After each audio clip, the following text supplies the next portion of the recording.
आज जब हालात इस कदर ख़राब हो गए हैं कि हर तरफ से मुआशी दिवालिये की आवाज़ें उठ रही हैं, इंडस्ट्रीज बाकायदा बंद हो रही हैं, हर शोबा जवाल का शिकार है, सरमायाकारी खत्म हो चुकी है, दहशतगर्दी फिर से सर उठा रही है कि महंगाई और हुकूमती पॉलिसीज ने आम आदमी की जिंदगी अजीरन कर दी। पर क्या मुबारकबाद देनी है, खुशी के शादियाने बजाने हैं कि मुबारक हो महंगाई हो गई, इस तरह खबर दे।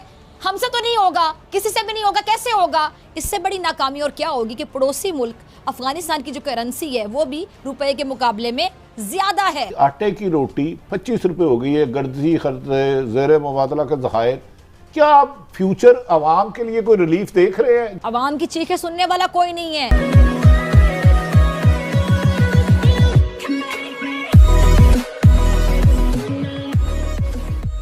नमस्कार दोस्तों, अब फिजा खान एक ऐसा कैरेक्टर है जो इंडिया की एक भी छोटी से छोटी नेगेटिव न्यूज पर बड़ा बड़ा शो कर देती है। 60 मिनट का या फिर जो भी उसको जो एयर टाइम मिलता है वहां पर पूरा का पूरा शो कर देती है फिजा खान, उसी लेवल पर कि भाई इंडिया के अंदर ये हो गया, इंडिया के अंदर वो हो गया, वगैरह वगैरह।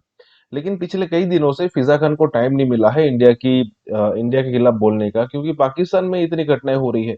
एक तो है वो इमरान खान की प्यादी, इमरान खान को खुल के सपोर्ट किया करती थी, और दूसरी तरफ हो ये रहा है कि अब ये शहबाज शरीफ की गवर्नमेंट डेफिनेटली वो इसका विरोध करेगी, लेकिन शहबाज शरीफ भी कुछ बेहतरी नहीं कर पा रहा है पाकिस्तान के अंदर। तो जो फैक्ट्रियां बंद हो रही है, जो बेरोजगारी, महंगाई, ये सब कुछ हो रहा है, डॉलर के सामने पाकिस्तानी रुपया बहुत ही बड़े पैमाने पर गिर चुका है, गिर रहा है, पेट्रोल डीजल की प्राइसिंग, ये सारी चीजों पर फिजा खान उस लेवल की यहाँ पर बातें कर रही है कि उसको जब ये समझ में आएगा कि भाई मैं खुद पाकिस्तान का ही अपोज कर रही हूँ, मुझे तो इंडिया बैशिंग के लिए ही जाना चाहता है, तब इसको बहुत ही अफसोस होने वाला है।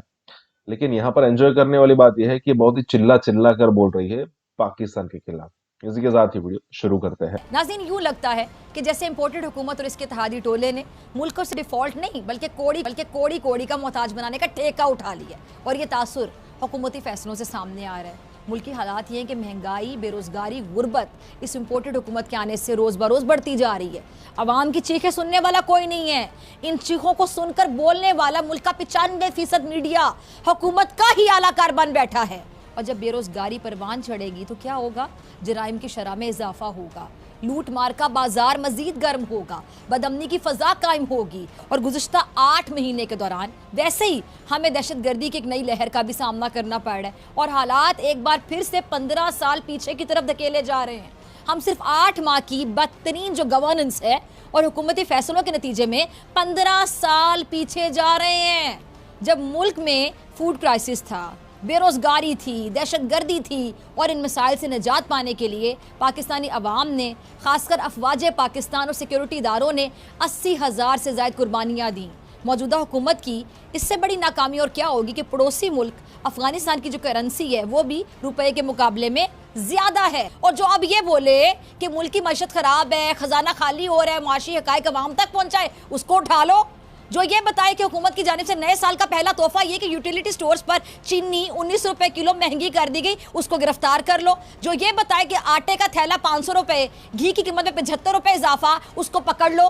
जो ये बताए कि अप्रैल 2022 के बाद से दिसंबर 2022 तक मुल्क में 20 बड़ी कंपनियां, कारखाने, मिल्स, प्लांट्स बंद हो चुके हैं, उसको लटका दो। जो ये बताए कि सर्वे के मुताबिक जब अवाम से पूछा गया कि क्या पाकिस्तान की मईशत बेहतर होगी, तो 2021 में जो 54%, 54% ने हाँ कहा था, 2022 में इशारा 62%, 62% थी, और 2023 में 74%, 74% जो अफराद उन्होंने मना किया था, यानी उनके नजदीक मईशत बेहतर नहीं हो सकती। क्यों?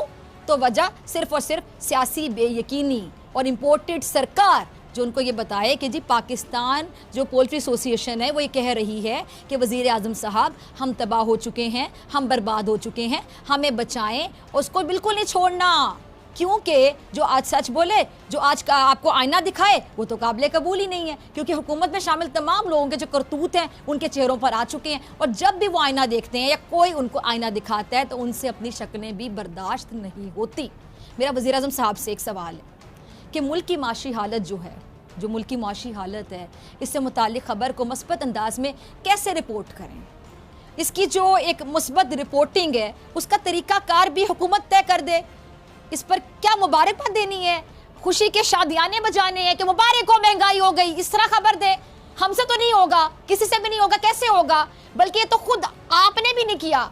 जब पेट्रोल 150 रुपए का था, डॉलर 180 रुपए का था, तब आपकी नामजद करदा नून लीग की सीनियर नायब और जो चीफ ऑर्गेनाइजर मरियम नवाज साहिबा के ट्वीट्स क्या हुआ करते थे? ऐसे हुआ करते थे कि मुल्क में कल के खुदा भूख, महंगाई, ना अहली से मर रही है और इनको देखो बेज़मीरी और बेहिसी का अगर चेहरा होता तो ये होता। ये वो वक्त था जब पाकिस्तानी क्रिकेट टीम ने भारतीय टीम को शिकस्त दी थी और पूरा मुल्क खुश था। लेकिन मरियम नवाज साहिबा जो हैं खुशी के इस मौके पर भी खुश होने के बजाय इमरान खान पर तनकीद कर रही थी। आज जब हालात इस कदर ख़राब हो गए हैं कि हर तरफ से मुआशी दिवालिये की आवाज़ें उठ रही हैं, इंडस्ट्रीज बाकायदा बंद हो रही हैं, हर शोबा जवाल का शिकार है, सरमायाकारी खत्म हो चुकी है, दहशतगर्दी फिर से सर उठा रही है, तो मरियम नवाज साहिबा को ना महंगाई नजर आती है, ना बेरोजगारी नजर आती है, ना गुर्बत नजर आती है, ना खल्के खुदा, बल्कि मरियम नवाज साहिबा तो सीनियर नायब सदर और चीफ ऑर्गेनाइजर के ट्रेंड चलाने और चलवाने पर फोकस किए हुए हैं। और रही बात गरीब आवाम के मसाइल की, तो उसका हल ये निकाला गया है कि जो ये बातें बताए उसका मुंह बंद करो, उसको बंद कर दो, उसको उठाकर जेल में डाल दो। क्या इस तरह से मुल्क चलेगा? इस तरह से मुल्क चलते हैं? क्या ऐसे तरक्की होती है? आप क्या चाहते हैं कि आप लोग जो जैसा चाहें करें, कौम खामोशी से बस आपको करने दे कि हाँ करते जाएं, ना मीडिया सवाल करे, ना आम आदमी पूछे, और इदारे तो इस काबिल आपने छोड़े ही नहीं जो आपको हाथ लगाएं। मनपसंद तरामीम करके नैब, FIA और दीगर इदारों को आपने अपने ताबे कर लिया। लेकिन ये जो मुल्क है ना सिर्फ आपका नहीं है, ये 22 करोड़ अवाम का मुल्क है और आप इस मैंडेट में हिस्सा रखते हैं मगर हकदार नहीं है, क्योंकि सब जानते हैं कि अवाम का मैंडेट चोरी हुआ है, साजिश रचाई गई, बैरूनी मुदाखलत का सहारा लिया गया, तो ये रजीम चेंज और अदम एतमाद की तहरीक कामयाब हुई। अगर अब ये जो काली करतूतें पिछली हुकूमत की थी तो फिर महंगाई क्यों नहीं? अगर काली करतूतें पिछली हुकूमत की थी तो पेट्रोल 150 रुपए कैसे मिल रहा था? अगर काली करतूतें पिछली हुकूमत की थी तो डॉलर 180 पर क्यों ब्रेक लगाए हुए था? अगर काली करतूतें पिछली हुकूमत की थी तो सनतें कैसे चल रही थी? रिकॉर्ड पैदावार कैसे हो रही थी? अगर काली करतूतें पिछली हुकूमत की थी तो दरामदात और बरामदात कैसे होती थी? उस वक्त तो उन पर कोई पाबंदी नहीं थी। आज आपकी हुकूमत में LCZ बंद है। अगर काली करतूतें वाकई पिछली हुकूमत की थी तो डॉलर का इंटरबैंक रेट और एक्सचेंज रेट में 35 रुपए का फर्क नहीं था। ये वाइट पेपर हकीकत पर मबनी है जिसमें काली करतूतें किसकी हैं इसका अंदाजा उस वक्त होगा जब इसको पढ़ा जाएगा। क्या इस मुल्क में पेट्रोल सस्ता होगा, बिजली सस्ती होगी, आटे की रोटी 25 रुपए हो गई है, गर्दी खर्च ज़ेर मुबादला के ज़खायर? क्या आप फ्यूचर आवाम के लिए कोई रिलीफ देख रहे हैं जो इकॉनमी जिस स्टेज पे आ चुकी है? इस IMF के प्रोग्राम में रहते हुए आपको ये सवाल ही नहीं करना चाहिए, क्योंकि IMF के प्रोग्राम में रिलीफ नाम की कोई चीज़ नहीं होती है। इस प्रोग्राम के रास्ते में कांटे होते हैं, आपको चलना होगा, आपके पैर जख्मी होंगे, जख्मों से चूर चूर होंगे, खून बहेगा, तकलीफ होगी, आपको बर्दाश्त करना है, क्योंकि हुकूमत वक्त का ये फैसला था कि हमें जाना है, इस रास्ते पे चलना है। मैं वाहिद आदमी था जो मना कर रहा था, मुझे पता था कि हम किधर लेके हमें लेके जाया जा रहा है। आई न्यू एग्जैक्टली, और इससे मैं बताना चाहता था, आगाह कर रहा था।